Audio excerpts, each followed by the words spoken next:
Okay, so no one has dropped the X space yet. Um, Welcome. I'm Casey McGregor. I'm sure you probably know it if you click on it. Um, and today I'm going to be reading this. Now, for those who are not aware, this is the official manifesto of the World Economic Forum, which is why I'm kind of my aim with this is actually to try and get both people on the left and the right, anti-capitalist, anti-left elements, to kind of come together a little bit for this one. And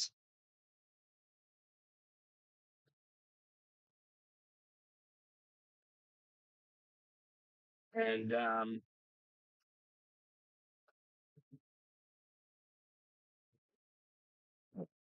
yeah,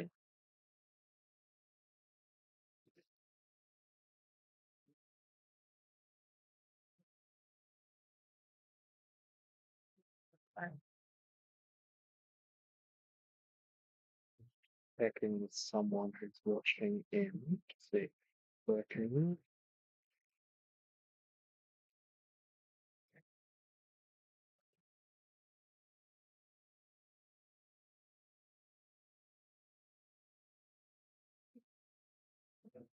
Yeah.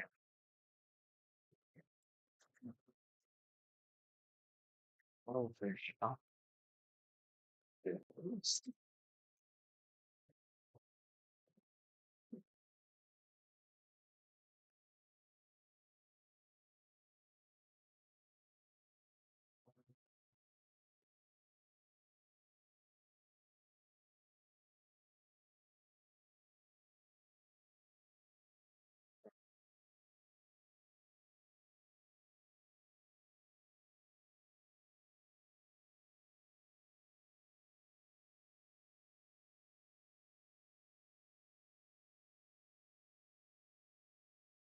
Okay.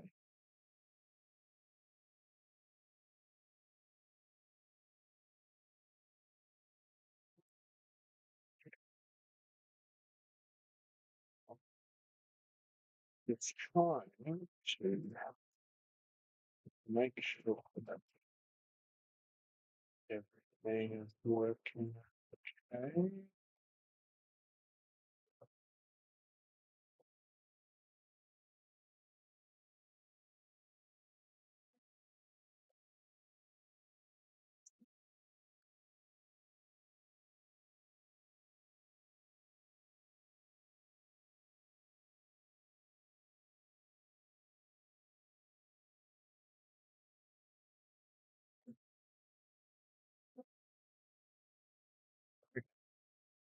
So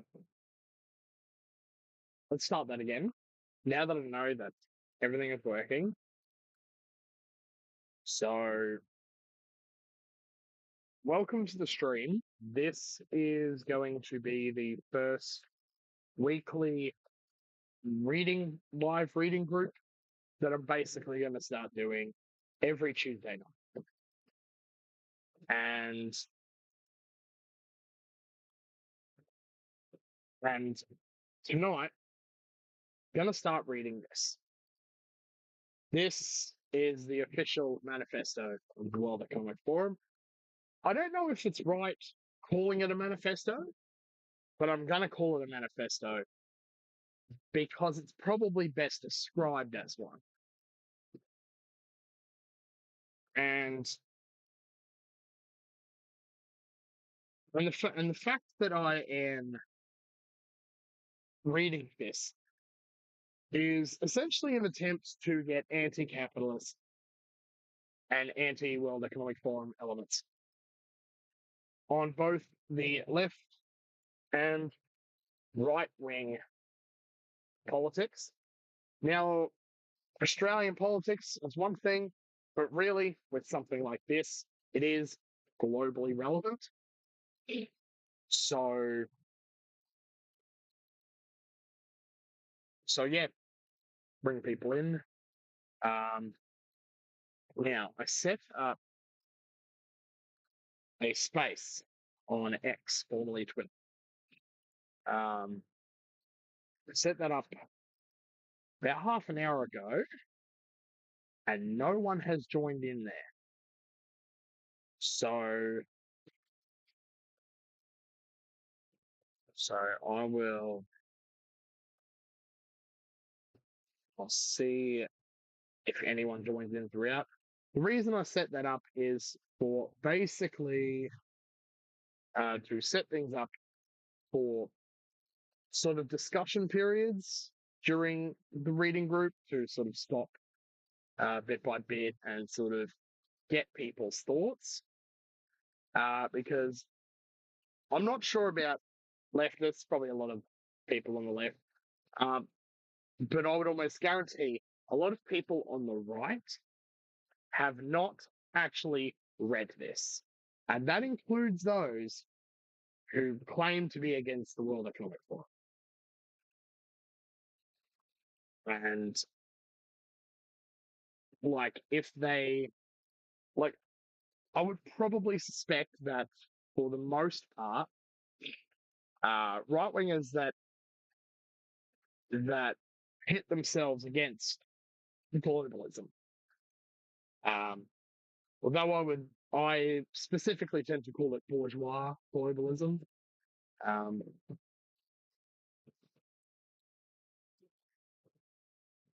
and a lot of people who hit themselves against this on the right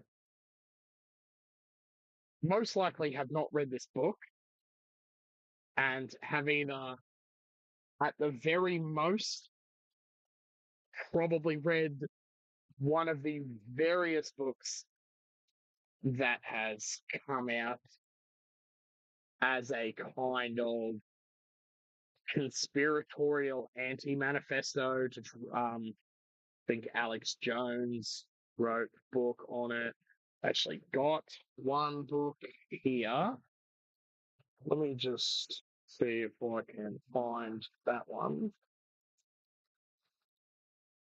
This one. This is a sort of, yeah. Um like a lot of stuff that is a lot of this stuff, a lot of these books like wrapped up in like COVID vaccine conspiracy theories and, other sort of pseudoscience and stuff. And also tends to have a lot to do with this. I hate to say it, but fascistic rhetoric claiming that this is communism, which I will just say right off the bat, no, it's not. Like, for anyone watching after the stream or during or who comes in during, this is not communism. And this idea is sort of being puppeted by the anti-communist right. Uh, this idea that, oh, they want a totalitarian one world government. And my response is, that's not communism. um, and I see this a lot when there are people who will call like center left, like center left or probably moderate left political parties in the West communist, communists or socialists or something. I've heard it about the Democrats. I've heard it about the Labor Party in Australia. I've heard it about the Labor Party in the UK. I've and I should just preface this by saying it's not communism, period. It's just not. And I say this as someone who is a communist. Now, some people might sort of hear that and go, oh, he's defending it. No, I'm not. No, I am not. I'm not here to defend this. I am here to simply, I haven't read this myself. So this is my first time reading this. So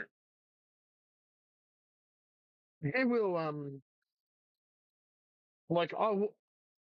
I can guarantee you I'll be against this 100%, because this is still capitalist. I'm an anti-capitalist. Um, However, I do think there is a sector in which this kind of thing is dangerous as well. Um, so,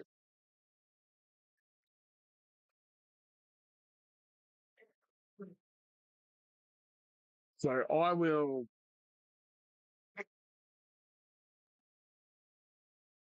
get this started. But first things first, I wanted to play a video, which I only decided to play this video before reading about half an hour ago. So, yeah,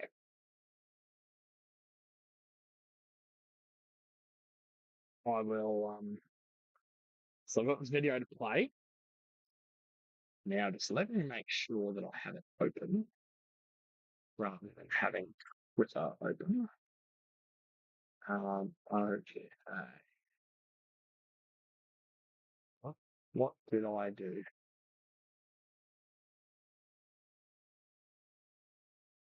Mhm.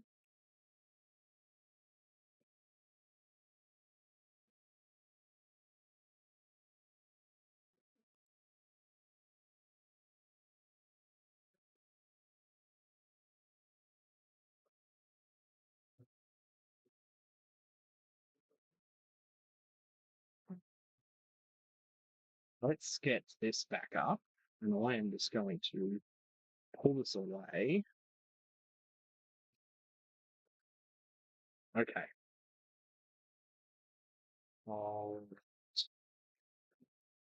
So here is the video in question.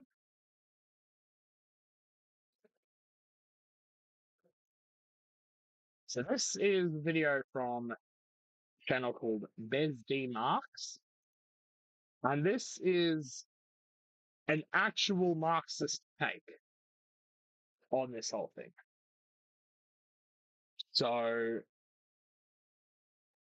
I've just noticed. I don't got that. So let's just take a look at this. I will try to. Okay. I'll just move this.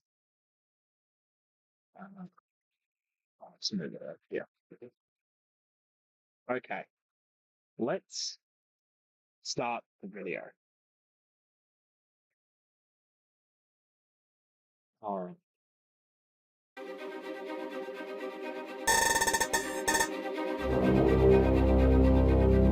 It's that time again, when thousands of Swiss Army members and the Air Force are deployed to protect the elite representatives of the bourgeoisie from all countries, who meet in Davos, Switzerland from January 16th to January 20th to talk about the future of the planet and the global economy. As opposed to the G7 or G20, where politicians meet, we see here many members among that class which is the true ruling force in the world, those above the state leaders. The word. So yeah, this is a particular thing to keep in mind. The politicians are not really the ones in power. It's like the people who are really in power are the billionaires, and the corporations and all that stuff. In Australia, for instance, if we're talking about oligarchs in Australia, we are talking about the kind of people who's um so I don't actually know too many of like in terms of the Australian oligarchs. Apart from people like Clive Palmer and Gina Reinhart, who are a little more public, Clive Palmer very much so. Um, I'm not actually sure. Although one thing, which I think is slightly relevant to Australia, um, Rupert Murdoch. Rupert Murdoch is involved in the World Economic Forum. And a lot of his news networks, like Fox News in the US or Sky News in the UK and here in Australia, um, are basically like they kind of sit on this kind of far right commentary where it's like, formally anti WEF, anti globalist, this sort of nationalistic narrative. But Rupert Murdoch is involved in the World Economic Forum, which is something which really is just sort of a hint of what's to come, which will be explained in this video. So let's keep watching. The World Economic Forum has always been the subject of many conspiracy theories, and it is not without reason. It's the most powerful networking event, a unique lobbying platform bringing together the who's who of the unelected decision makers of global capitalism, with immense opportunities to connect with and influence. The people who think Trump is anti-World Economic Forum. He's not. um, Look, I cannot make this clear enough. Like, he's gonna explain this later in the video. But a lot of these far right politicians, and the people who peddle this narrative, like, when they're in like high positions of power, usually they're involved with this, despite being publicly against it. And he's going to get into why. It's a massive onion of deceit with multiple layers. But yeah. Influence political actors. The Davos meetings are shrouded in mystery. Many of the important conversations are off-screen. Critical media outlets are denied access. But the most prominent theory today, the core tenet of the Davos conspiracy, revolves around an initiative launched by the World Economic Forum, or short, the WEF, in 2020 called the Great Reset, through which a secret pedophile cabal of global elites plan to harvest children's blood, depopulate humanity through COVID and other means, killing off billions of people, and utilize the pandemic and the climate hoax to turn off the lights in cities, abolish private property, confiscate cars, take away your pets, and establish a high-tech dictatorship, ushering in a satanic, communist new world order in which you're forced to eat bugs. He's going to explain this, but this is like, just so this doesn't come off to people who are like anti sort of like, this is the most extreme version of the conspiracy theory. And it does tie into like the Jews. Um, like there are those who do that, who will go like this is a Jewish thing. Um,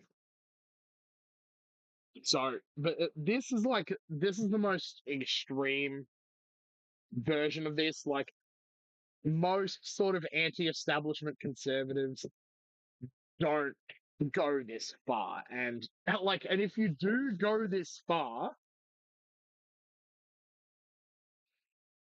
I almost don't know what you're doing here, but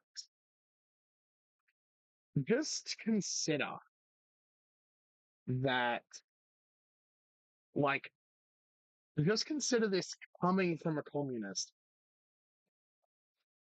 This just like sounds ridiculous, equating communism with Satanism and equating it with like the Jews and things like that. It's quite like, I mean,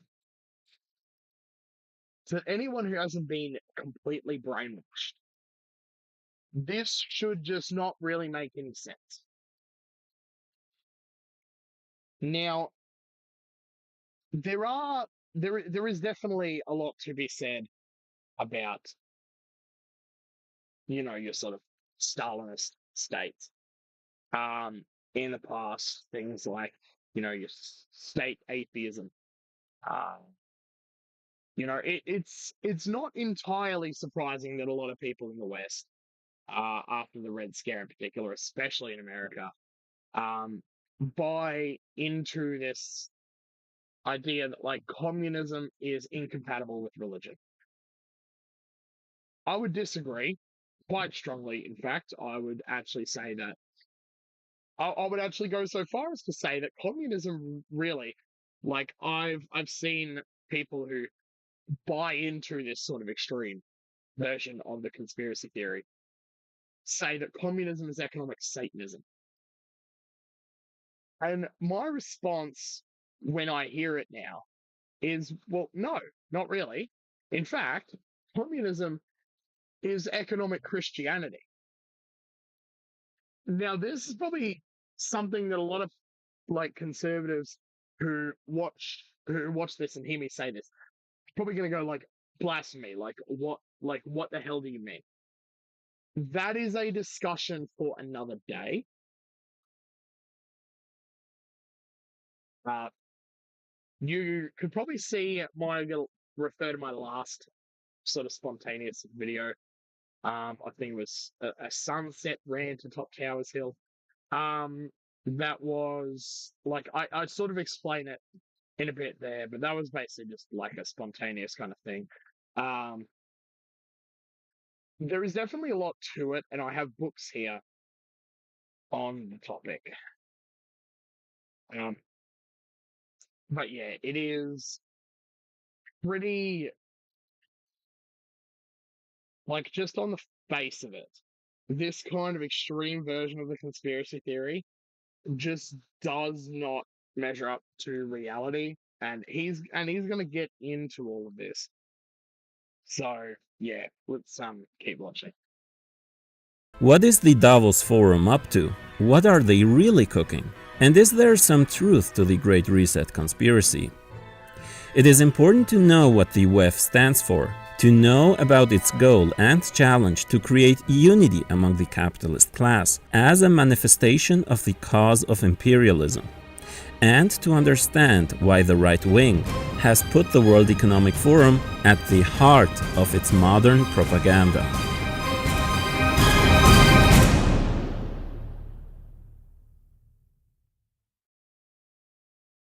The headquarters of the WEF is based in Coligny in the French-speaking province or canton of Geneva. The WEF has also offices in New York, Beijing, and Tokyo.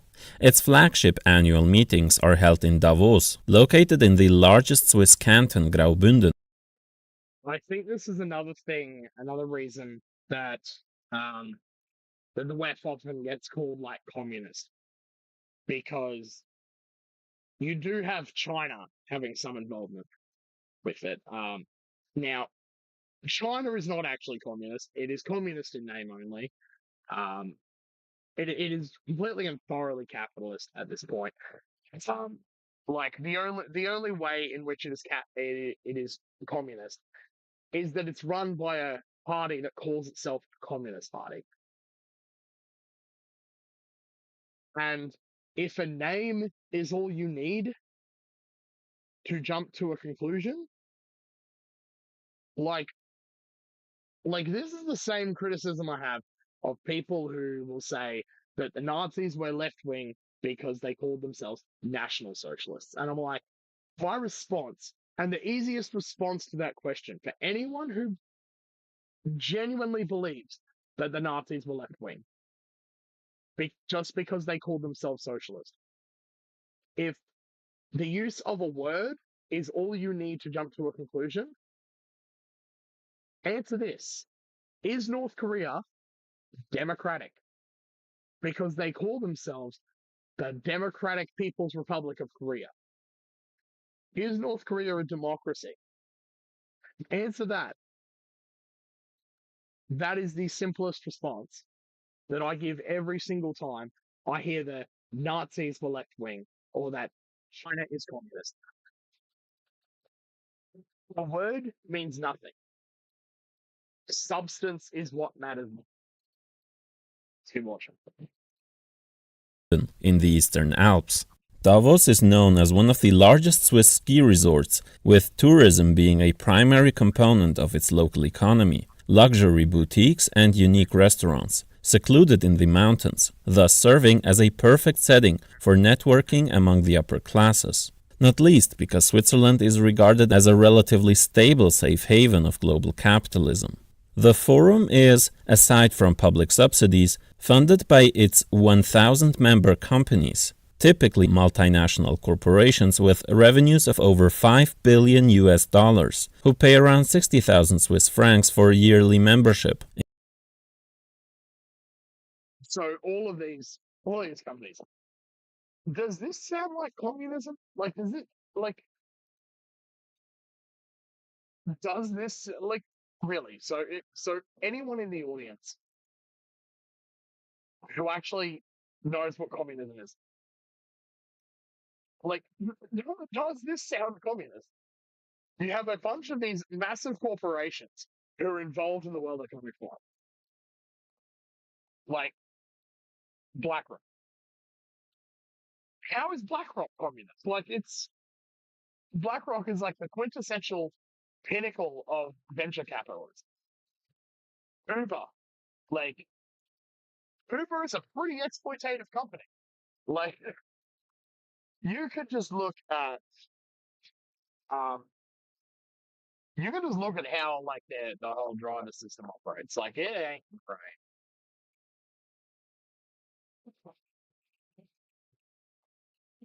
Like, it ain't right. Um,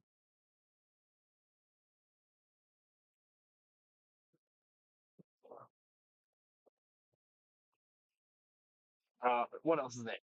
Palantir. Palantir is a company to have a discussion about. That's for sure. Um, Amazon, is Amazon communist? Like, yeah. I, I should leave it going a little bit longer.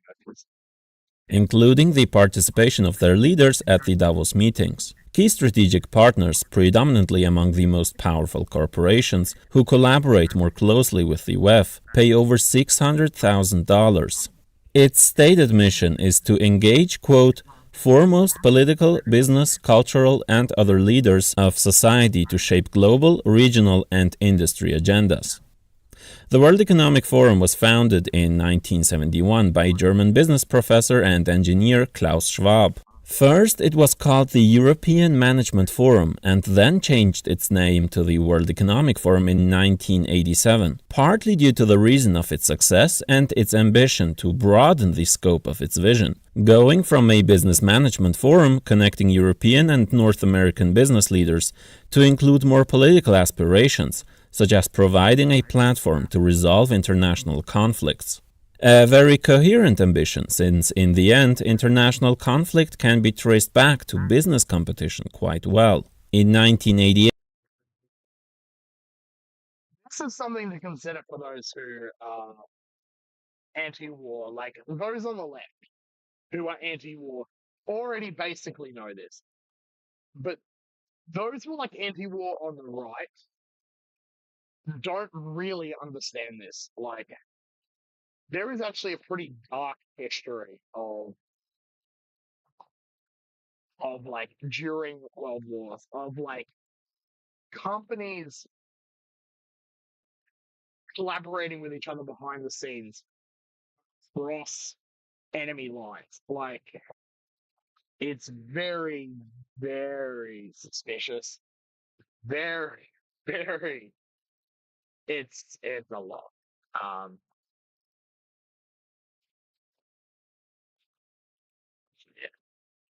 Greece and Turkey signed the Davos Declaration, preventing an escalation into war. A few years later, Nelson Mandela met with the South African President Frederick Willem de Klerk at Davos.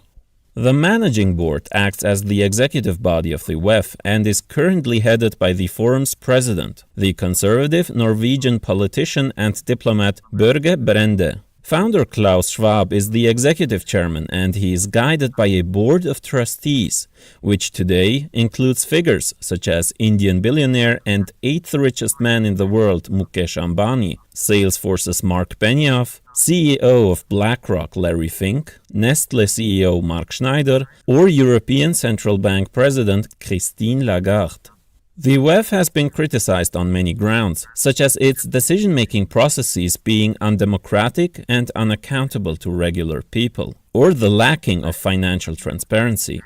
The Davos participants love to talk about climate change and how to combat it, while using over 1,000 private jets to get to Switzerland.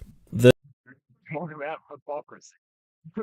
The security arrangements for the meeting of the global ruling class are high as expected. Between 800 and 1,000 police officers are usually on duty, along with the Swiss military, also not exactly very ecological. The canton of Graubünden alone contributed around 9 million Swiss francs in 2020. The federal government spent 32 million Swiss francs, mostly for security, including surveillance of the airspace and so on. The WEF itself contributed only 2.25 million, a fraction of what is paid by the public, and that despite the forum having reserves of over 300 million francs. The WEF serves as a regular training ground for the police and the military apparatus with its newest technology to guard Switzerland against internal threats. And it's an opportunity for the police in various cities to train their anti-riot and anti-uprising operations against the countless organized anti-WEF protests every year. The forum accounts for more than half of the total Davos revenues, has the status of a foundation, and therefore enjoys tax advantages. The public sector in Switzerland It's always dodging taxes with these guys. It's the same with a lot of these sort of billionaire philanthropic foundations. Things like the Bill and Melinda Gates Foundation. Obviously, there are probably some people who might watch this on the right and go, "Oh, Bill Gates." I agree. Billionaire philanthropy is a fucking myth. Like what most of them do, they donate the bare minimum to get tax exempt status and then invest the rest. So it literally becomes like a loophole for billionaires to simultaneously dodge taxes on investment, on capital investments, while being able to claim, "Oh, we're doing philanthropy. We're helping. We're making the world a better place." Now, there is a sense, of course, in which a lot of these foundations, what they do donate tends to go towards good causes. But it's an in principle objection. So yeah. and therefore does not see too much of a considerable portion of revenues generated by the meeting. The WEF claims to be non-partisan, impartially standing above particular national or party interests. Obviously, this is a lie. The World Economic Forum stands for a very concrete kind of politics.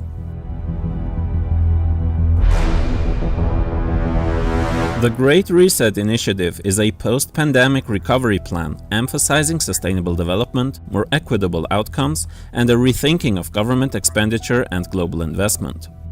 The plan is vague and filled with nice-sounding phrases, like a speech of a politician or a corporate mission statement, and thus provides fertile ground for conspiracy theories to foster.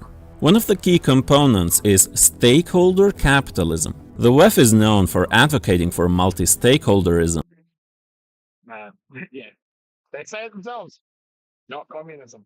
In its vision for global governance. The stakeholder approach is the culmination of modern business school buzzwords strung together, letting CEOs feel like they're part of something bigger than being capitalist exploiters or moneymakers. It means that companies should serve not just shareholders, that is, their owners and consequently short-term profits, but also other groups such as the customers, suppliers, their workers, the public or the environment. That corporations should be part of seeking solutions to inequality or climate change, not just governments or the UN. But the idea of making capitalism more humane and green is nothing new. It sounds more dramatic than it is, and deliberately so. While all of this may sound heartwarming to naive 19-year-old business students and liberal wannabe activists, what's behind it is neither spectacular nor original. It's a hideous, bourgeois dream to make capitalist entities take up functions and responsibilities of public bodies such as the government. That the Yeah, so this is certainly something to consider. There's a lot of, like the goal of a lot of these corporations eventually is to, like, kind of take charge of the government. And I mean, to a large degree, they do already through lobbying and all of these other things. So, winners of the system, the profiteers of past crises, are now to step up and solve the problems they are themselves causing, such as climate disaster, unemployment, and rising inequality.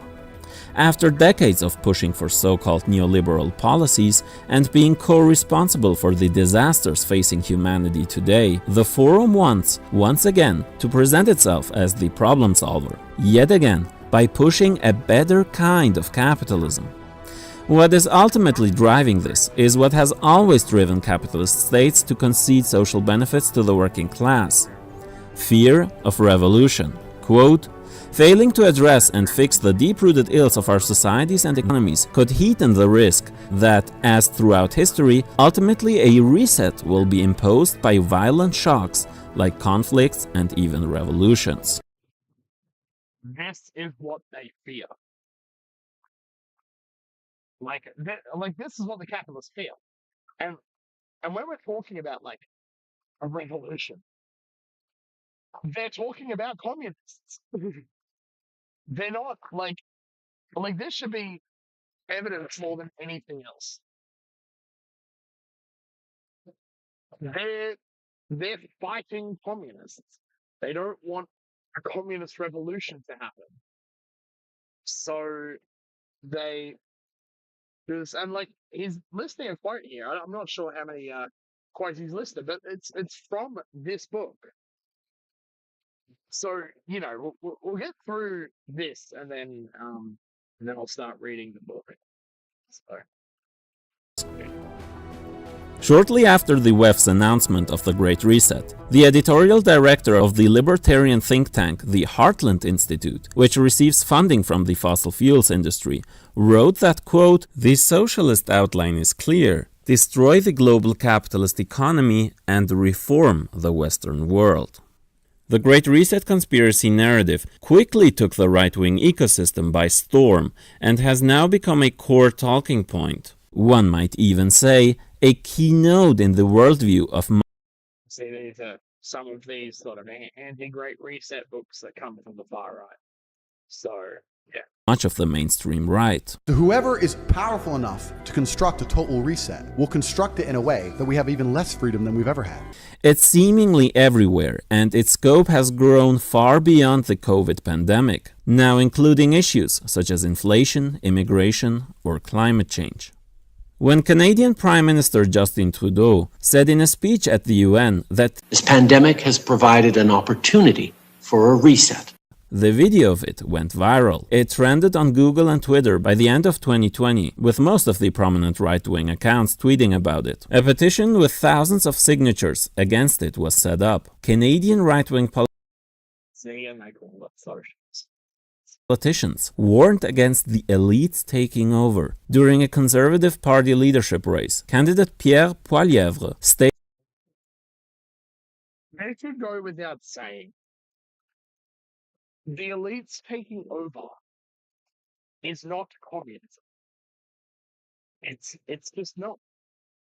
Like, communism is a workers' movement. It is not a movement of the elites.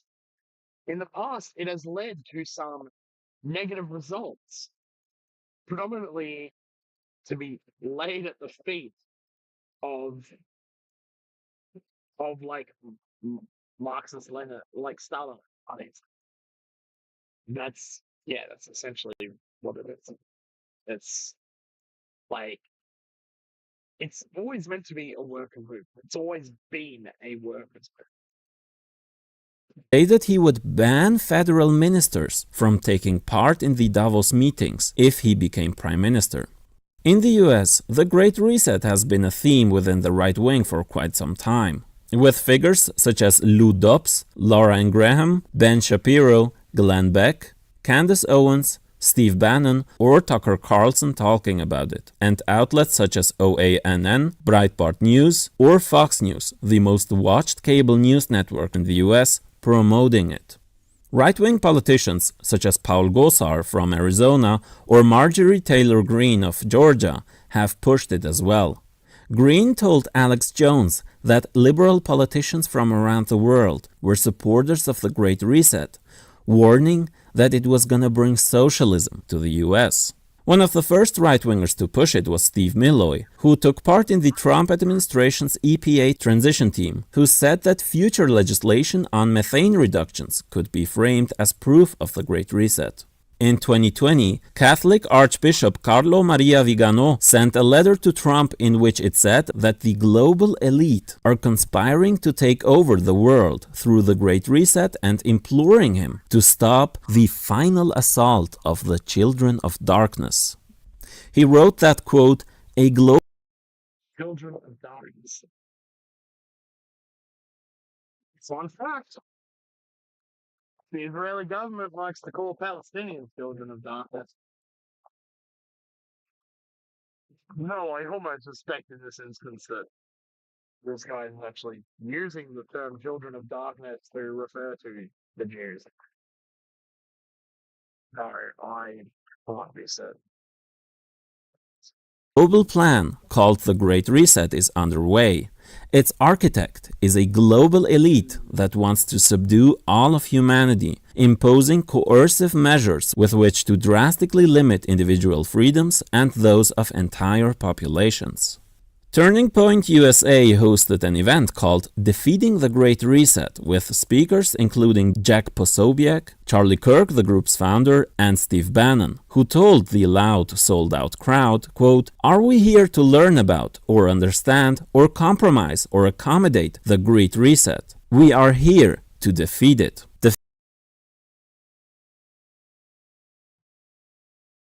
You want to defeat it?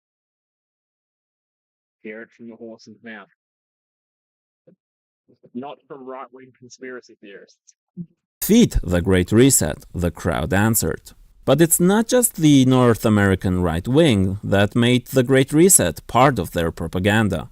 In Australia, Spectator columnist James Delingpole was interviewed on Sky News Australia, which is owned by Rupert Murdoch, also the owner of Fox News, said that, quote, anyone who doesn't realize that the Great Reset is the biggest threat to our form of life right now hasn't been paying attention. The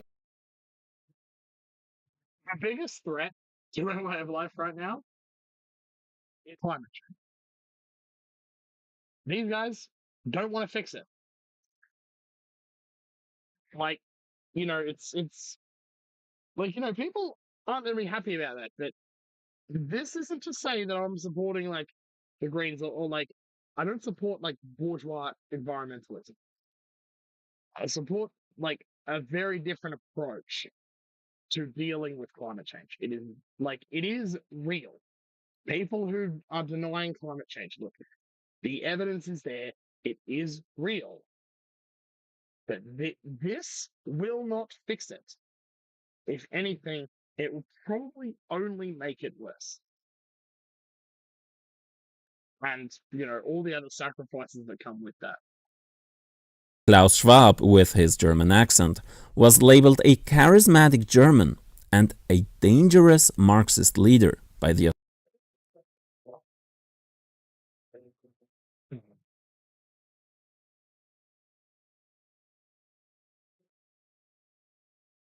Australian news channel. And what would the right wing be without the Europeans? Leader of the Dutch right-wing Forum for Democracy Party, Thierry asked on Facebook whether COVID-19 was used as a crowbar for the New World Order as part of the Great Reset. Already in 2020, he had claimed that the Jewish billionaire George Soros had manufactured the coronavirus to steal our freedoms and promoted the podcast of a prominent Dutch QAnon influencer. See, he's about to explain this again, but yeah, it's like the more extreme versions of like the conspiracy theories surrounding the Great Reset are wrapped up in old school anti-Semitism. Unsurprisingly, many web conspiracy theories are full of anti-Semitic tropes. It's the usual ones that are supposedly in control of the forum, such as George Soros or the Rothschild family, as part of a worldwide Zionist conspiracy. The right-wing web conspiracies may have trended especially during the pandemic, but they have not gone away. They are here to stay for a long time. Conservative Irish politician Matthew McGrath spoke just last December about the Great Reset in the Lower House in Ireland. This all might sound like some sort of conspiracy, and I wish it was, but it is not. For my good. All right, we'll see who'll have the last laugh. God, Santi might come to you. Then you have the sort of seemingly level-headed, moderate right-wing take on the Great Reset, such as expressed in this article recently boosted by Jordan Peterson, in which the author, a distinguished fellow of the American Institute for Economic Research, says that while he denounces the wild conspiracy theories, there is still an imperative to denounce the forum. And why? For its imperialist ambitions? No. He says, the agenda of Davos is alarming. Its vision amounts to top-down authoritarian corporatism, corporations and states coming together, and is a danger to the free market, the sovereignty of nations, and liberty in general. The state and corporations coming together. Top-down authoritarian control. That's not communism. What that is, never mind the term corporatism was used. For those who might not be aware, the term corporatism was originally conceived by Benito Mussolini, i.e., fascism.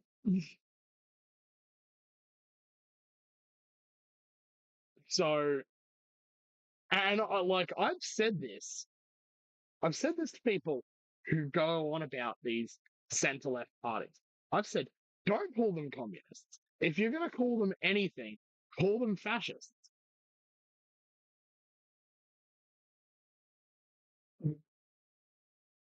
And, I've heard another term thrown around to refer to like Javier Milei in Argentina and like Trump and this kind of stuff to refer to a lot of the modern sort of far right. I've heard the term neoliberal fascism,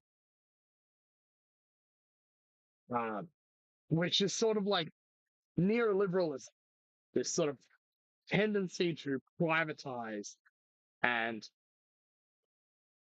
it's quasi-libertarian, but not really, because there is a degree of state intervention. But broadly speaking, there's a lot more privatization. There is sort of public-private cooperation, as they call it, instead of just public-funded stuff. Um, so, and I've heard the term neoliberal fascism, and I'm like, that's not a terrible term. It's a little weird, but like it's going to be better to call these parties fascist than communist. And especially, I've aired my concerns about the Australian Labor Party, its connection to the trade unions in this country, the way that Bob Hawke was able to essentially manipulate the Australian labour movement for the end of establishing neoliberalism in Australia via the Prices and Incomes Accord. And like I've seen other content talking about this kind of this kind of concerning stuff, especially with regards to like Labor Party shills online, where there is a kind of fascistic tendency, more similar to sort of Mussolini, like Italian fascism, than Nazism. And, this is perfectly consistent with something that socialists and communists have said quite often, that fascism is capitalism in decline. And at the end of the day, like all of these pro-capitalist parties, regardless of where they sit on the political spectrum, if they do not challenge the capitalist system in a revolutionary manner, they are forced to work within it. And when they are forced to work within it, the profits go down, the lines start to go down. It tends to start to get a little fascistic, especially when it starts hitting a real crisis point. So, Yet again, we have this idea that there is a pure, good capitalism, and that the Davos masterminds want to replace that with a different sort of system. The blame, yet again, is not put on capitalism itself, but something foreign to it. It always begs the question, what does this pure, freedom-loving capitalism... Yeah, he's gonna get through this. There's no such thing as good, pure capitalism. There just isn't. Like, it's... Yeah. Capitalism look like? When was this time when the capitalist state wasn't in close connection to the rich and didn't support the capitalist class and the system of private property? And why do the most successful global corporations, the epitome of capital, largely support these agendas if those are so dangerous to capitalism itself?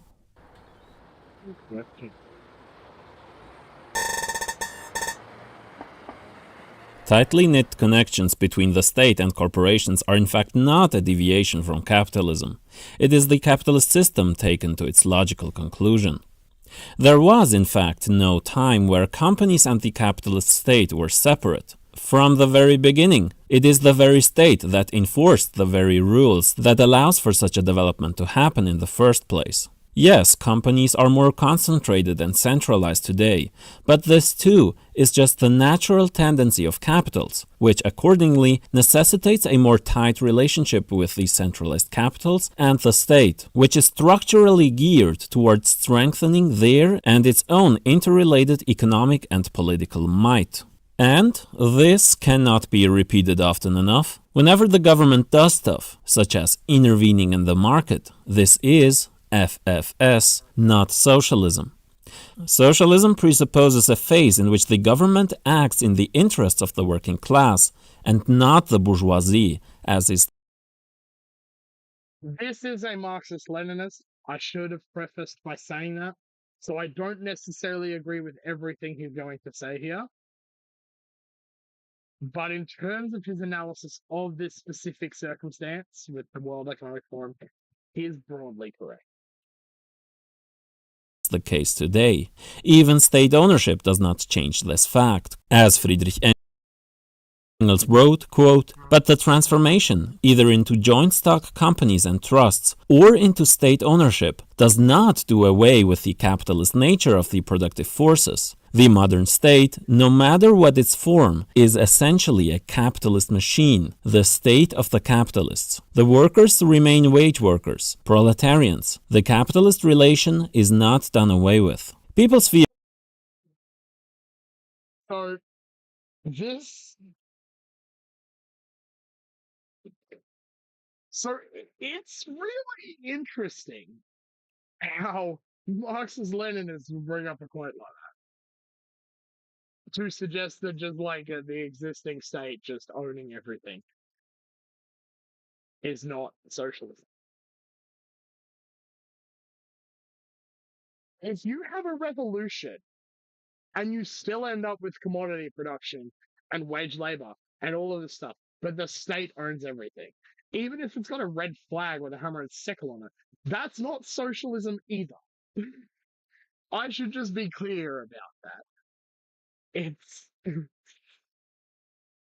I just yeah that quote getting brought up to like by people pretty much just advocate for the same thing, the state ownership, is laughable to me. But that's besides the point. Fears that the WEF agenda wants to take away their property is ironic, since capitalism already undermines the ability of most people to own anything and concentrate wealth into the hands of a small minority.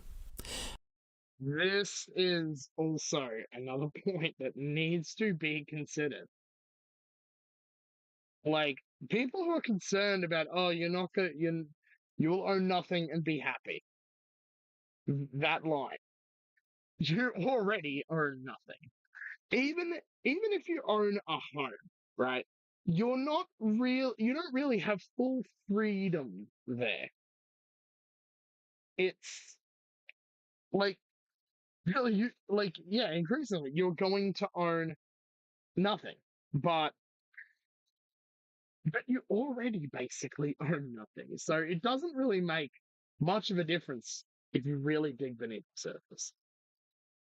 Whenever people express this fear of global socialism, they more often than not fear for their own wealth. They express the fears of the pro-capitalist petty bourgeoisie, whether they are small business owners themselves or not.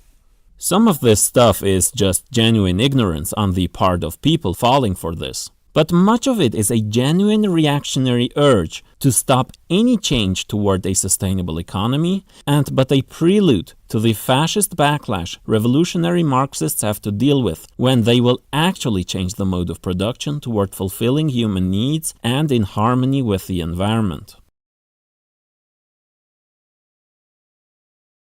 Okay. So I just got a message from someone responding to my point about nobody owning their home, saying I still own my phone. No, you don't. No, you don't. You don't even own your phone. Like, increasingly so, you don't even own your phone. Like, in a lot of cases, I mean, it depends on what kind of phone you have.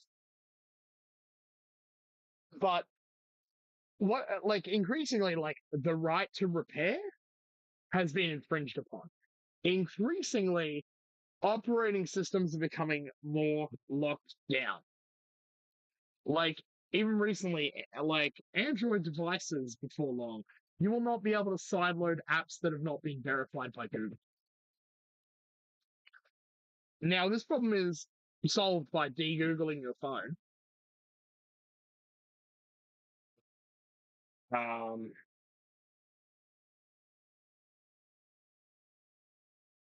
But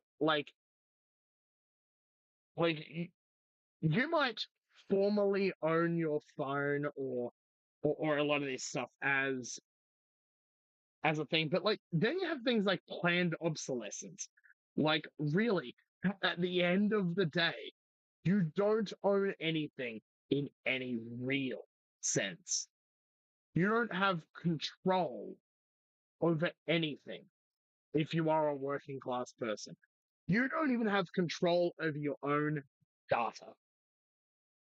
Like, they don't talk about like owning your own phone, owning your phone. It is a remote data collection device. It is a glorified data collection device. It is literally a surveillance thing. And it's worse because like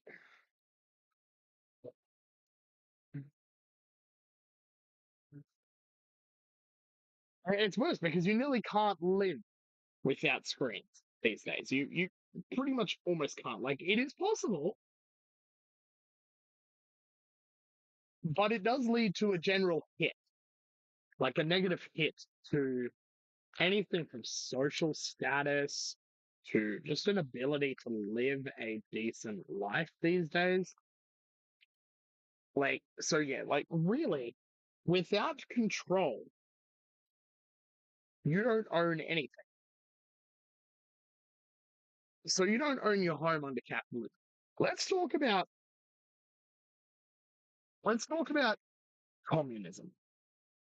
Do you own a home under communism? And I mean actual communism, like stateless, classless, moneyless society. Now, a home, or at least a home that you live in, is considered personal property, not private property. Private property is that stuff which is used to produce, to produce means of consumption. A house is personal property. Your house that you live in will not be seized. If you are some extravagant landlord who owns 1,000 properties or 100 properties or even 20 properties, sure, most of those properties might be like will probably be expropriated. But you're not working class if you own 20 properties or 100 properties or heaven forbid thousands of properties. You're not a working class person if you own that many properties. You're a capitalist, specifically a landlord capitalist. So in that case, yeah, you should be afraid of communism because you're bourgeois. So, um, but I'm assuming that like most people who will watch this are not in that position. You are working class. You either own one home, maybe you own a second home, and and rent it out to get through retirement if you're elderly, or you bought a home for your child to live in, and you like rent it out in the meantime. That is a very different thing. But like most workers don't just don't own a home, especially young people don't own a home. The chances of owning a home, apart from inheritance from boomers, is very, very not great. And you know, that's one of the big things that's going on at the moment.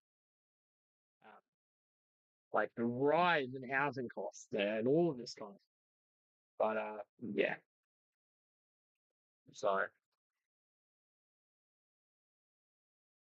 What we see in all of these right-wing interpretations is what you can see throughout the history of the right-wing bourgeois movement, namely the attempt to draw in anti-establishment sentiment which is naturally widespread among the exploited working class and deflect it from an anti-capitalist critique in order to co-opt it into a reactionary pro-capitalist narrative. One example of this is the new far-right Prime Minister Giorgia Meloni ranting about financial speculators. In my previous video, we've talked about how she would frequently mention the globalists and the corrupt liberal parties undermining Italian sovereignty. Yet, if you look at the funding numbers of her party, you see many of those large corporations and interest groups from foreign countries. Meloni herself. this is what we're getting to. Like a lot of these politicians, A lot of these parties that say they're anti-globalist, who say they're anti-West, they're not. They're receiving money, funding under the table from the same corporations, the same bodies. They appear at World Economic Forum summits and crap. Like, they are massive hypocrites. And meanwhile, look at like a communist party or like an anarchist organization or something. Are they getting funding under the table from corporations? No. Like it is no. Um, so it's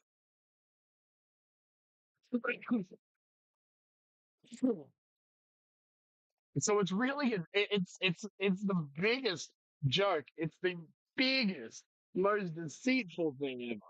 Like these far right politicians, they don't give a crap. And I mean, I think he's gonna get to this where he's gonna sort of talk about like the Nazis with regards to something similar back then. But yeah. Herself being part of the Aspen Institute, based in Washington, D.C., which has many connections to the World Economic Forum. This undermining doesn't have to be done consciously by every right-winger, although that's part of it. It's just something that is incentivized by the capitalist system.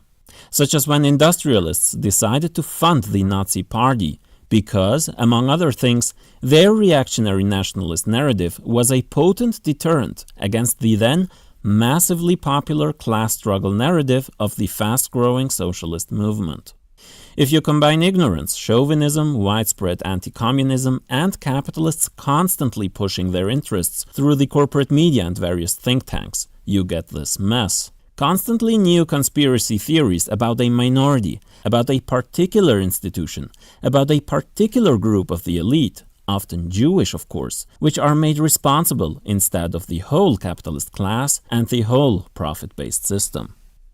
Efforts such as the WEF reflect a very rational wish of the large capitalists, namely, to move towards a single world trust, a single global capitalist federation, which would ensure a single global market for maximum power and wealth. If the WEF expresses the needs of capital, how come so many pro-capitalist parties are critical of it? How can we explain that some bourgeois parties are anti-globalists while others aren't? The disagreements between liberals and conservatives strongly reflects the inherent contradictions of the ruling class within a nation and internationally, stemming from capitalist competition, which in no way disappears with the emergence of monopolies. For instance, we have the large fossil fuel companies which, although donating to both parties in the US, still tend to donate more to conservatives. This is big reason too why the right pushes climate denial. It's to defend fossil fuel companies. That's it. It is to defend fossil fuel companies' profits. That is why they push climate denial. It's really as simple as that. Finance companies tend to give more money to Democrats in the US today. Many of those who work to push right-wing theories about the Great Reset are linked with organizations which receive lots of funding from fossil fuel companies, such as the Heartland Institute or the Committee for a Conservative Tomorrow, whose employee, Mark Morano, wrote this book. In the newest era of globalization, the so-called global upper middle class have experienced a relative loss in income due to the outsourcing of jobs, increased international competition, and so on. So convincing those workers that globalization and the organizations pushing it becomes relatively easier by, yet again, distracting from the main problem. So, with regards to working class people in developed countries, when all the jobs get shipped off to third world countries, whether that be China, though I really wouldn't call China third world anymore, India or various other countries. This is the fault of there are some people who take this in a racist direction. and it has historically been a problem in Australia. Uh, it's it's just like these like you should be blaming the corporations and the government, not the people who are taking the jobs that are getting shipped off. Because all of those people who are taking the jobs, they are getting paid far, far less than you would. And that's why they do it. And that's why they're doing it. So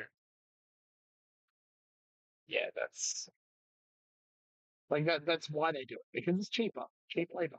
Simple. So it's a simple logic of the market and the profit motive. That's really all it is. However, these different fractions are ultimately largely united when it comes to defending the power of the rich, and people are often distracted by relatively minor tactical disagreements. The liberal side of bourgeois parties may pose as climate-friendly, but anyone who's looking at the numbers knows that they aren't doing anything significant against climate disaster either. The WEF is a reflection of that uniting tendency on an international stage. Karl Kautsky of the German Social Democrats comically postulated right before the outbreak of World War I that this would lead imperialism toward ultra-imperialism. A stage approaches in which the competition among states will be disabled by their cartel relationship. Vladimir Lenin, however, countered this analysis by stating that, quote, "The development in this direction is proceeding under such stress, with such tempo, with such contradictions, conflicts, not only economical, but also political, national, etc., that before a single world trust will be reached, before the respective national finance capitals will have formed a world union of ultra-imperialism, imperialism will inevitably explode, capitalism will turn into its opposite." So he's going to explain this a little bit, but I will have a point. So while what the WEF is trying to accomplish is not impossible in theory, the competition of various imperialist entities is too great for the world to not explode into war or revolution before Davos reaches its goal.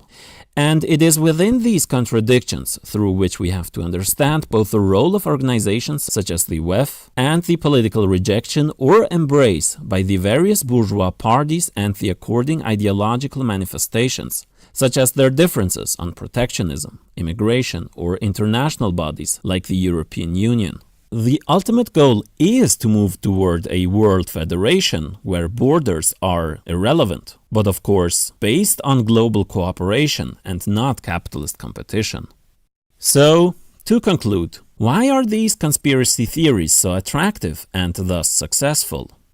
Because they partly speak to legitimate fears of people, of losing control in the face of an unaccountable ruling class, or facing even more financial hardship. Anti-establishment narratives are attractive and potent, not least because it is all too obvious that the status quo is deeply ridden with injustice and corruption. People are often rightly frustrated with the green capitalism shift, because it is done for the benefit of the rich at the cost of the working class, who has to shoulder increasing costs, while the This is a big thing to consider. Like for anyone who's like who denies climate change here, like this is the reality.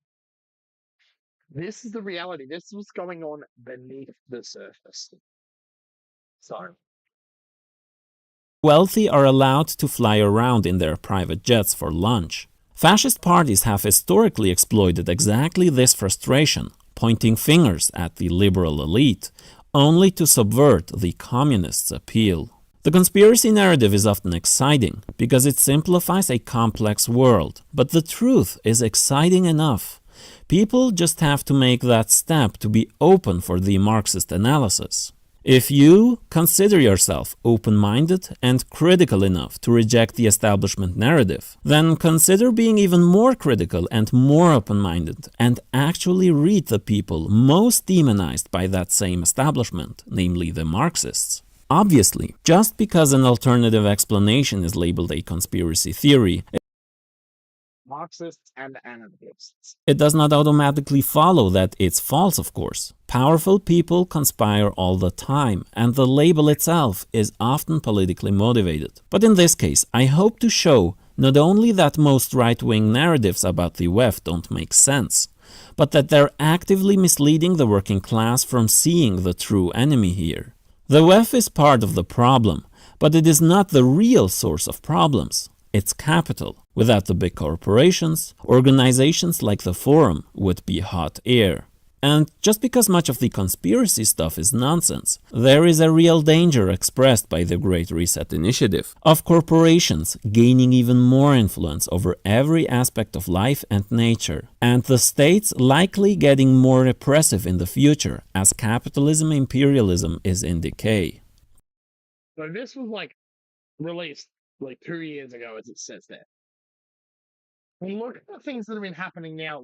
I am suspecting that as we read this, we're going to see stuff about about digital IDs and the recent wave of anti-privacy laws that have come through. It's in Australia, we got this new under 16 social media ban that is essentially a Trojan horse for more government surveillance. And more surveillance tends towards more repression, especially as things just get worse and worse for working class people. And they get understandably disillusioned. So this, yeah, I'll finish off the video, and then I got something to say specifically about the point he brings up about it. I might as well say it now. He talked about things will explode into war or revolution before the World Economic Forum can actually achieve its goal. What is increasingly happening right now? We are increasingly creeping closer and closer and closer through the outbreak of a third world war. The stuff that is going on in the Middle East, China wanting Taiwan, Russia and Ukraine, all of these things, increasing amounts of conflict, increasing tensions. We're already on the brink of a third world war. And they haven't done what they want to do yet. There is a good chance we could see a third world war break out at the end of the decade, which should for a moment, people should just call into question this idea that the World Economic Forum might succeed at all.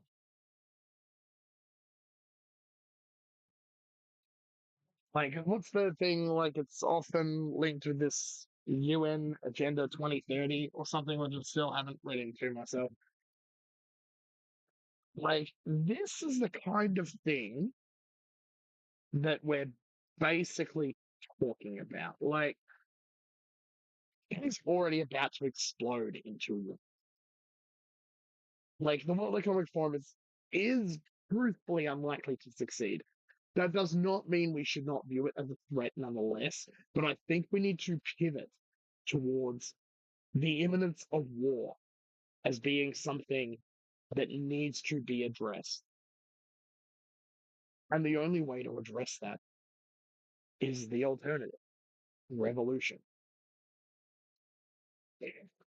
In 2019, over 400 civil society organizations prepared a letter calling for the termination of an agreement between the UN and the WEF, a direct result of the stakeholder approach, which provides transnational corporations preferential access to the UN system with regard to development work. And in 2020, the UN Secretary General called for the creation of a multi-stakeholder high-level body for challenges of the digital world, with participants including Facebook, Microsoft, Google, and the WEF. The stakeholder approach came to the surface during the TRIPS waiver battle, where, through the influence of actors such as the Bill and Melinda Gates Foundation, international bodies were hampered in their efforts to waive patents to make the COVID vaccine more accessible for low-income countries.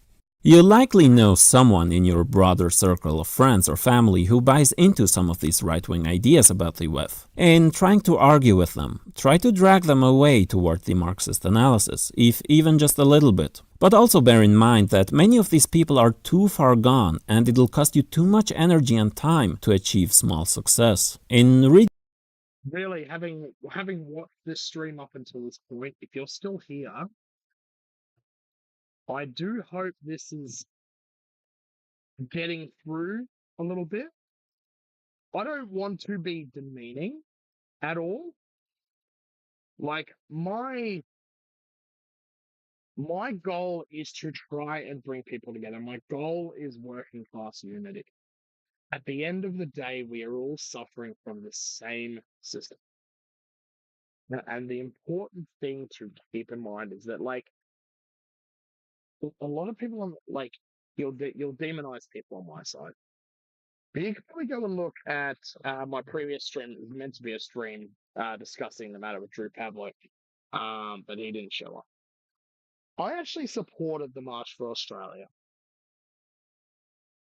I actually like I was a dissenting voice on the left in this respect. I said that the left should join hands with common sense conservatives, especially for the sake of pushing up fucking Nazis. The crap, the violence that went down, especially in Melbourne more than anywhere else. It's like, I'm glad that Thomas Sewell has been denied bail. Hopefully he goes to fucking jail for this. For that attack on that Indigenous encampment. It was disgusting. But yeah, it's my goal and the goal of a lot of people on the left. I'm just maybe a little bit more pragmatic, but like, it's unity. We want working class unity against this, against this kind of thing. That is the goal of communists like me. I should say I'm not a Marxist-Leninist. I'm like sort of an anarchist communist. I do believe in things like freedom of speech. I do believe in these civil liberties, and I believe in things like direct democracy rather than representative democracy. But like, this is the enemy. This is the common enemy, and I do notice how a lot of this stuff does tend to go unnoticed. Like, a lot of people, a lot of like more ill-informed communists will write this off as a conspiracy theory. They will write off any mention of the Great Reset, even a mention of it that has nuance behind it. They will write it off as a conspiracy theory. There is a conspiracy element to it, as this guy's saying, but it is based, like, as with a lot of conspiracy theories, they are based either in reality or in legitimate concerns that have been exploited by opportunists. Opportunists like Donald Trump. Opportunists like these far-right leaders in these countries. That's like, yeah, I'll finish off the video and then we'll start reading. Reading and watching stuff for my research, I found that, unsurprisingly, much of the Great Reset conspiracy crowd is simply imbued with rabid anti-communism. People really worried about their financial investments, such as this finance advice YouTuber, who spends much of his time talking about how murderous socialism is and how Davos is gonna take away his stocks.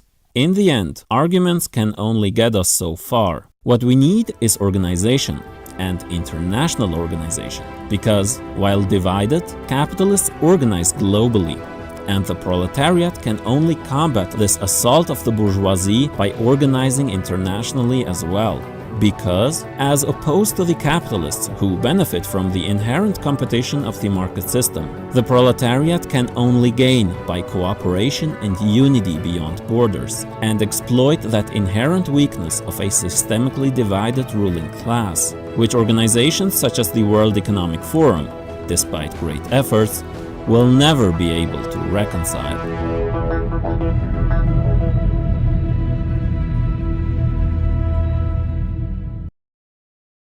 So yeah, that's that is this one. So that's that video that I was thought would be a great preface to go off before getting this started. And now, with that, let's start reading straight from the horse's mouth. Let's see how this goes. Roll a cigarette. See how long this takes. It might take a while. I might probably after this. I might probably only get the chance to read the introduction because I don't want this to go for ridiculously long. I don't want this to be going for hours upon hours. So I'll probably just try and read the introduction and then leave it there. That would probably be the best approach, I think. So, for those of you I don't care about, I don't care that much about swearing like a sailor or smoking like a chimney, on these streams. They're not for kids. Let's just say that much, but yeah. Right is. And then I will get started on reading The Great Reset.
So let's start reading The Great Reset. Still nobody in the X space. This is pretty much just going to be archive footage.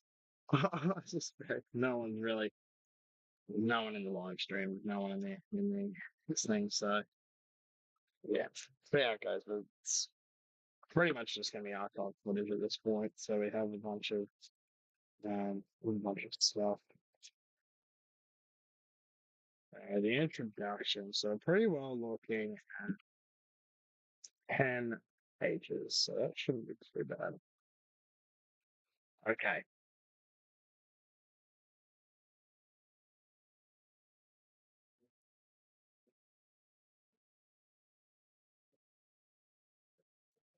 Introduction.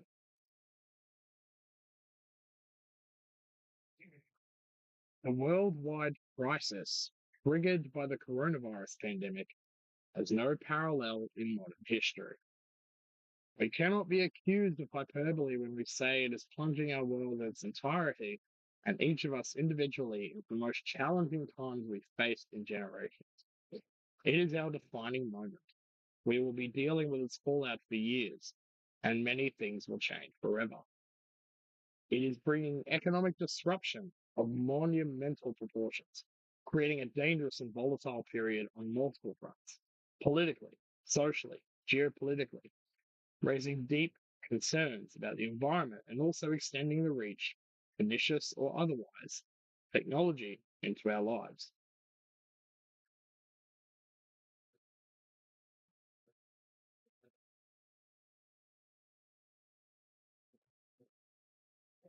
No industry or business will be spared from the impact of these changes.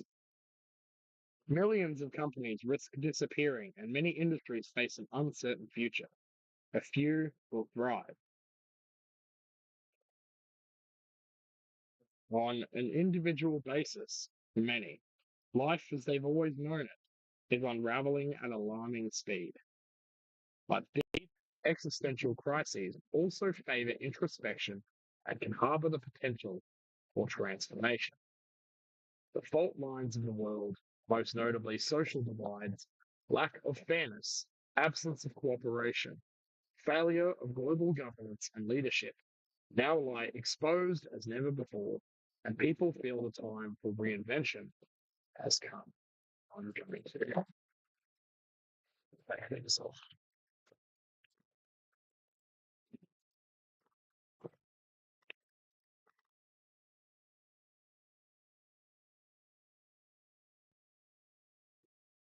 Okay, I'll just do it this way since no one's here.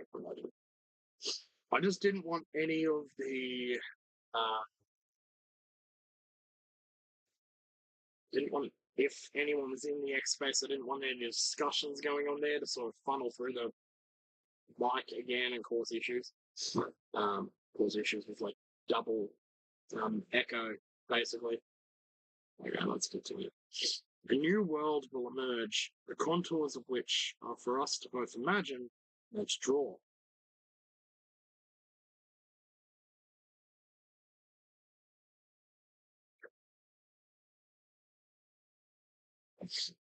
At the time of writing, June 2020, the pandemic continues to worsen globally. Many of us are pondering when things will return to normal. The short response is never. Nothing will ever return to the broken sense of normalcy that prevailed prior to the crisis, because the coronavirus pandemic marks a fundamental inflection point in our global trajectory. Some analysts call it a major bifurcation. Others refer to a deep crisis of biblical proportions. But the essence remains the same. The world as we knew it in the early months of 2020 is no more, dissolved in the context of the pandemic. Radical changes of such consequence are coming that some pundits have referred to a before coronavirus and after coronavirus era. We will continue to be surprised by both the rapidity and unexpected nature of these changes as they conflate with each other. They will provoke second, third, fourth, and more order consequences, cascading effects, and unforeseen outcomes.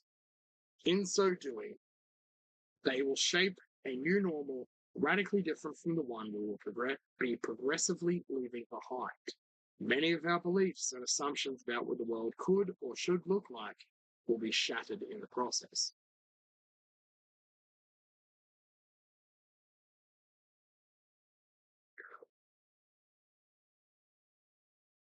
However, broad and radical pronouncements like everything will change and all or nothing black and white analysis should be deployed with great care. Of course, reality will be much more nuanced. By itself, the pandemic may not completely transform the world, but it is likely to accelerate many of the changes that were already taking place before it erupted, which will in turn set in motion other changes. The only certainty, the changes won't be linear, and sharp discontinuities will prevail. COVID-19, the Great Reset, is an attempt to identify and shed light on the changes ahead and to make a modest contribution in terms of delineating what their more desirable and sustainable form might resemble.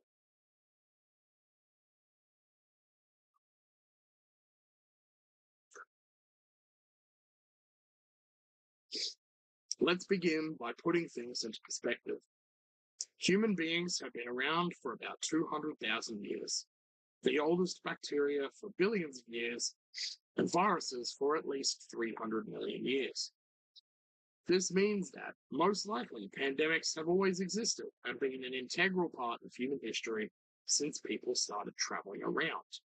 Over the past 2,000 years, they have been the rule, not the exception. Because of their inherently disruptive nature, epidemics throughout history have proven to be a force for lasting and often radical change, sparking riots, causing population clashes and military defeats, but also triggering innovations, redrawing national boundaries, and often paving the way for revolutions.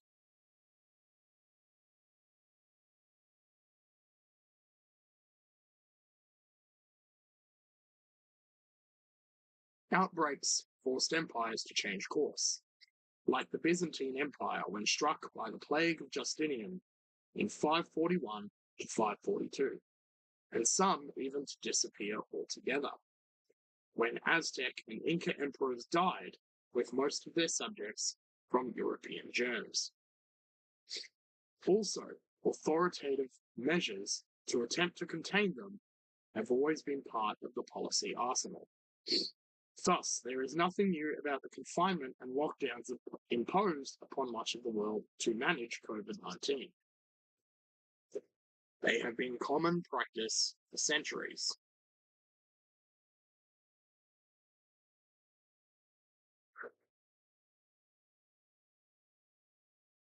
The earliest forms of confinement came with the quarantines instituted in an effort to contain the Black Death that between 1347 and 1351 killed about a third of all Europeans, one of the deadliest pandemics in history. Coming from the word quaranta, which means 40 in Italian, the idea of confining people for 40 days originated without the authorities really understanding what they wanted to contain. But the measures were one of the first forms of institutionalized public health that helped legitimize the accretion of power by the modern state. The period of 40 days has no medical foundation. It was chosen for symbolic and religious reasons. Both the Old and New Testaments often refer to the number 40 in the context of purification, in particular the 40 days of Lent and the 40 days of flood in Genesis.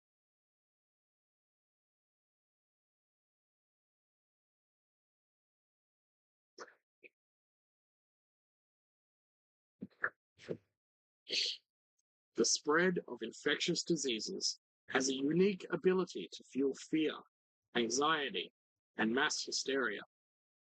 In so doing, as we have seen, it also challenges our social cohesion and collective capacity to manage a crisis.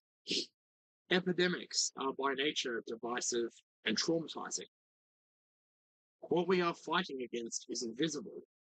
Our family, friends, and neighbors may all become sources of infection. Those everyday rituals that we cherish, like meeting a friend in a public place, may become a vehicle for transmission.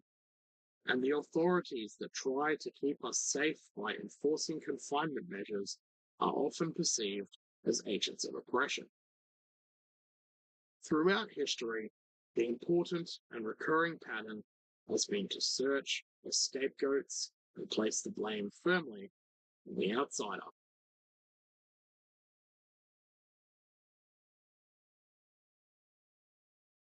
In medieval Europe, the Jews were almost always among the victims of the most notorious pogroms provoked by the plague. One tragic example illustrates this point. In 1349, 2 years after the Black Death had started to rove across the continent, in Strasbourg on Valentine's Day, Jews who had been accused of spreading the plague by polluting the wells of the city were asked to convert. About 1,000 refused and were burned alive. During that same year, Jewish communities in other European cities were wiped out, forcing them to massively migrate to the eastern part of Europe, in Poland and Russia, permanently altering the demography of the continent in the process. What is true for European anti-Semitism also applies to the rise of the absolutist state, the gradual retreat of the church, and many other historical events that can be attributed in no small measure to pandemics. The changes were so diverse and widespread that it led to the end of an age of submission, bringing feudalism and serfdom to an end and ushering in the era of enlightenment.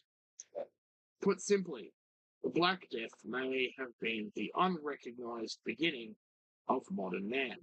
The baggage in that quote is insane. If such profound social, political, and economic changes could be provoked by the plague in the medieval world, could the COVID-19 pandemic mark the onset of a similar turning point with long-lasting and dramatic consequences for our world today? Unlike certain past pandemics, COVID-19 doesn't pose a new existential threat. It will not result in unforeseen mass famines or major military defeats and regime changes. Whole populations will neither be exterminated nor displaced as a result of the pandemic. However, this does not equate to a reassuring analysis.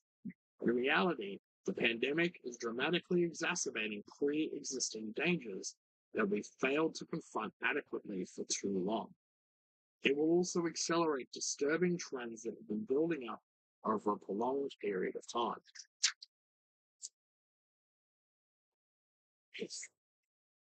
To begin elaborating on a meaningful response, we need a conceptual framework or a simple mental map to help us reflect on what's coming and to guide us in making sense of it. Insights offered by history can be particularly helpful.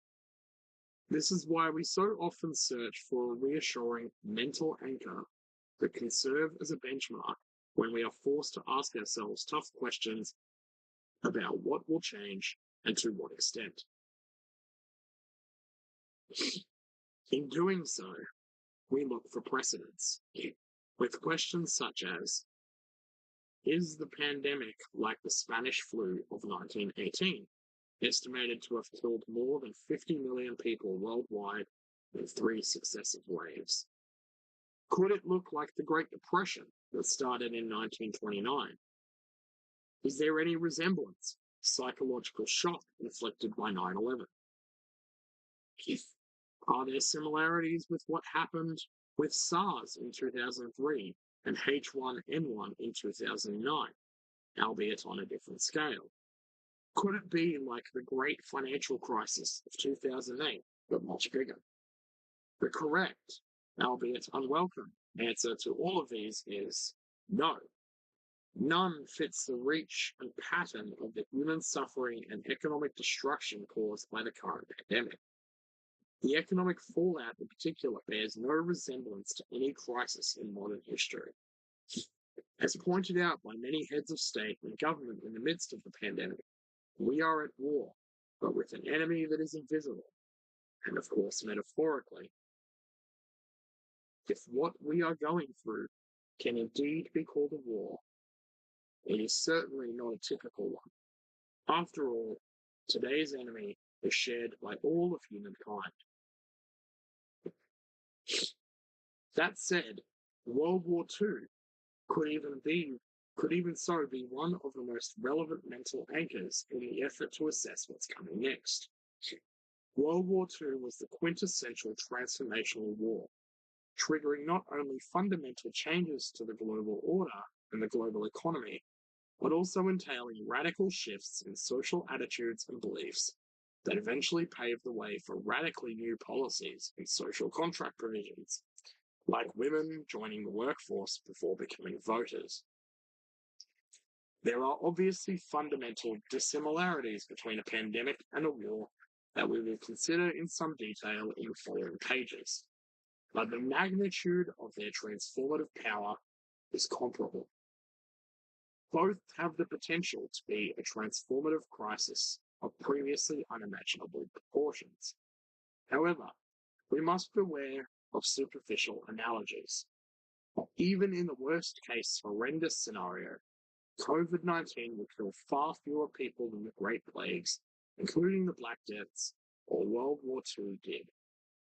Furthermore, today's economy bears no resemblance to those of past centuries that relied on manual labor and farmland or heavy industry. In today's highly interconnected and interdependent world, however, the impact of the pandemic will go well beyond the already staggering statistics relating simply to death, unemployment, and bankruptcies. COVID-19, the Great Reset, is written and published in the midst of a crisis whose consequences will unfold over many years to come. Little wonder that we all feel somewhat bewildered, a sentiment so very understandable when an extreme shock strikes, bringing with it the disquieting certainty that its outcomes will be both unexpected and unusual.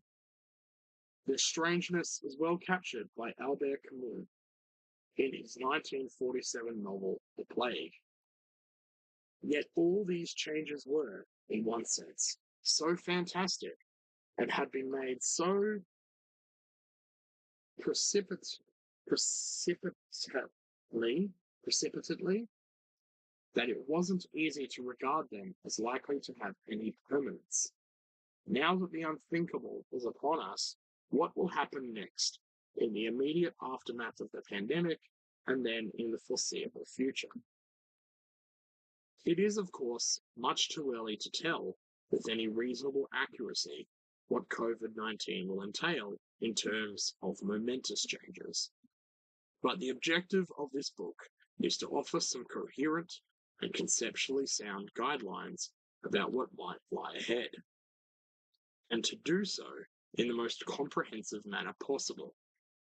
Our aim is to help our readers grasp the multifaceted dimension of the changes that are coming.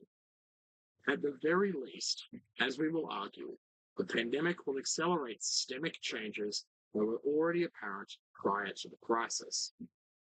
The partial retreat from globalization, the growing decoupling between the US and China, the acceleration of automation, concerns about heightened surveillance, the growing appeal of well-being policies, rising nationalism, and the subsequent fear of immigration, the growing power of tech, the necessity for firms to have an even stronger online presence, among many others.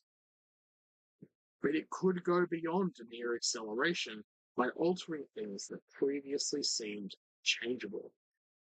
It might thus provoke changes that would have seemed inconceivable before the pandemic struck, such as new forms of monetary policy like helicopter money already a given. The reconsideration/recalibration of some of our social priorities and an augmented search for the common good as a policy objective, the notion of fairness acquiring political potency, radical welfare and taxation measures, and drastic geopolitical realignments. What is helicopter? Let me just Google that really quick. I'm going to shrink this down and just look this up from helicopter. What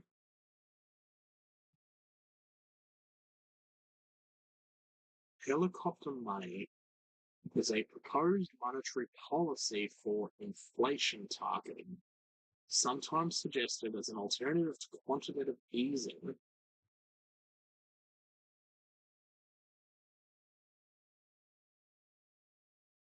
When the economy is in a liquidity trap, when interest rates are near zero, and the economy remains in recession. Although the original idea of helicopter money describes central banks making payments directly to individuals, economists have used to. Okay, so that's just like that was like the COVID-19 the COVID stimulus payments. Okay, now I understand what that is. Okay, all right, that's yeah. And now I know. Yeah. Okay. Now I understand what's going on there. Yeah. I was confused for a second. I was like, what the hell is helicopter money? But no, it's basically just the same basically the stimulus checks. All right. Let's continue. The broader point is this. The possibilities for change and the resulting new order are now unlimited and only bound by our imagination. For better or for worse, societies could be poised to become either more egalitarian or more authoritarian, geared towards more solidarity or more individualism, favoring the interests of the few or the many. Economies, when they recover, could take the path of more inclusivity and be more attuned to the needs of our global commons, or they could return to functioning as they did before. You get the point. We should take advantage of this unprecedented opportunity to reimagine our world in a bid to make it a better and more resilient one as it emerges on the other side of this crisis. We are conscious that attempting to cover the scope and breadth of all the issues addressed in this book is an enormous task that may not even be possible. The subject and all the uncertainties attached to it are gargantuan and could have filled the pages of a publication 5 times the size of this one. But our objective was to write a relatively concise and simple book to help the reader understand what's coming in a multitude of domains. To interrupt the flow of the text as little as possible, the reference information appears at the end of the book, and direct attributions have been minimized. Published in the midst of the crisis and when further waves of infection are expected, it will continuously evolve to consider the changing nature of the subject matter. Future editions will be updated in view of new findings, the latest research, revised policy measures, and ongoing feedback from readers. This volume is a hybrid between a light academic book and an essay. It includes theory and practical examples, but is chiefly explanatory, containing many conjectures and ideas about what the post-pandemic world might, and perhaps should, look like. It offers neither simple generalizations nor recommendations for a world moving to a new normal, but we trust it will be useful. This book is structured around 3 main chapters, offering a panoramic overview of the future landscape. The first assesses what the impact of the pandemic will be on 5 key macro categories: the economic, societal, geopolitical, environmental, and technological factors. The second considers the effects in micro terms on specific industries and companies. The third hypothesizes about the nature of the possible consequences at the individual level. And that is the introduction. So, looking for my bookmark, wherever that went.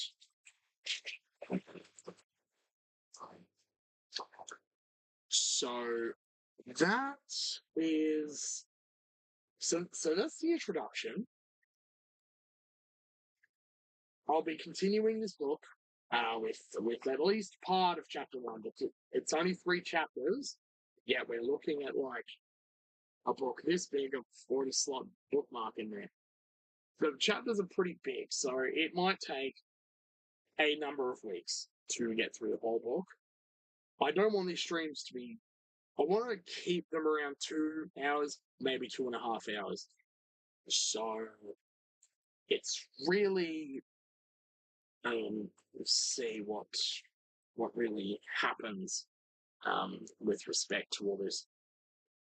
But yeah, so that's been the introduction of the Great Reset, as well as Comic Forum and Manifesto. So yeah, I will be back to continue this next Tuesday. I'll do it at the same time, so 6:30 p.m. And I will have an X space like I have today. Hopefully eventually, just because I'm kind of sick of doing live shows. Already sick of doing live streams.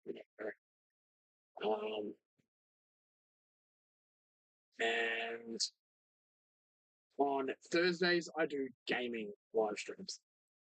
So this Thursday, I will start playing a game called Workers and Resources Soviet Republic, which is basically one of those sort of civilization building simulators, and it's based on like the Soviet Union. So, I'm not a Marxist-Leninist, obviously, but that one should be interesting to play.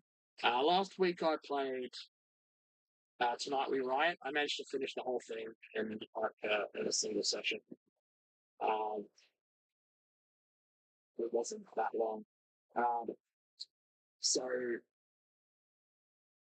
yeah, I'll be playing Workers and Resources Soviet Republic this Thursday and next Thursday.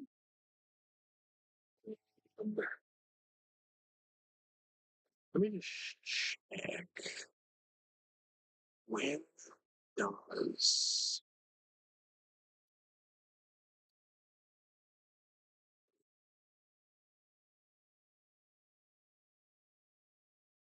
just checking on Steam for a second.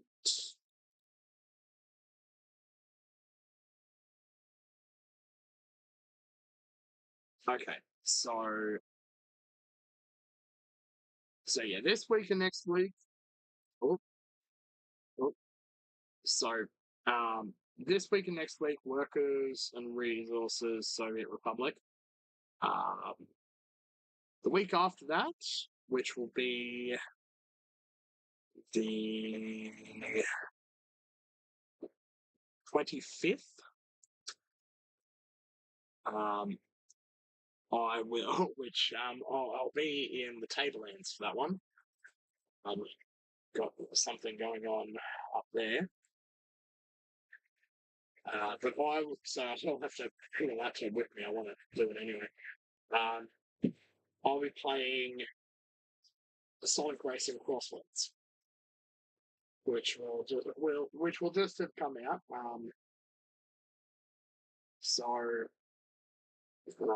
Yeah, that should be fun. I played the Open Network test for that one.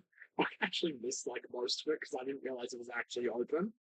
I thought it was only for people who pre-ordered, and I haven't pre-ordered. I'm pre-ordering tomorrow. But yeah, from the time I did spend playing it, was really good. So yeah, I'll play that. So that's in 2 weeks' time. So yeah, but that is going to be it for this stream. So for anyone who's going to be here on Thursday, we will be playing Workers and Resources Soviet Republic. But every Thursday until it's done, we will be back to reading COVID-19, The Great Reset, the manifesto of the World Economic Forum. And hopefully, as we get through this, a lot of the people who are critical, which of course I am as well, both on the left and the right, including myself, since I haven't read this before, will be able to gain some insight into what's actually going on. There's a thing like you want to know your enemy. That is a crucial thing. You want to know your enemy. And this will allow you to do that. And, you know, I'm sure this will be a fun read. Especially seeing just at the end of that introduction there, like, there's some things that were very, like, a lot of the things he says, the trends will be accelerating. We've kind of seen that to various degrees. So, yeah, but I will see people next Tuesday for this, and on Thursday for Workers and Reasons, so the public. So, with that out of the way, it's been Casey and Gregor, and I'll see you guys in the next stream or the next video.